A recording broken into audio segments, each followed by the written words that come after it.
Alright, 4th graders, we're going to start a project. You're going to work with a group, and it's on the United States regions. It should not say USA Regions website. I will fix that right now. Yours won't look like that. So what are the characteristics of the regions of the United States? So this is a document you can work on at your own pace. I recommend always being in present mode. And you can click the right arrow at the bottom to move on. This video will be right here. It will be linked for it right there where it says here. And then you have a clip, a video that tells a little bit about each of the 5 regions, so make sure you listen to that. Anytime you see something in blue with a line, that's a link you can click on. So if you click that word here, you're going to learn what landforms are. So it'll take you to a video. And you can watch that at your own pace. Then, you'll see here are your partners for this project. And then you're going to make a video on Google Maps of the region that you have been assigned. You can go back here to see what it is.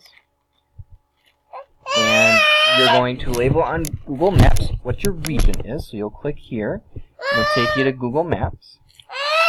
Sorry, a video on Google Maps.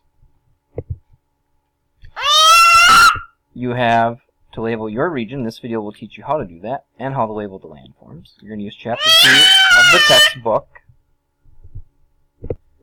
And then here you have a link for video telling what you're going to use to make your video. So video telling you how you're going to make your video.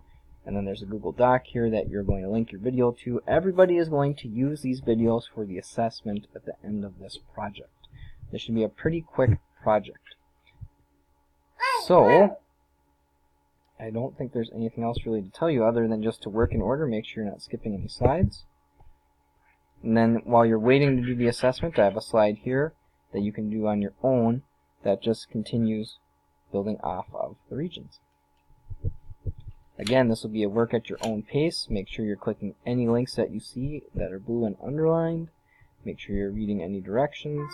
And make sure that you are working with your partners.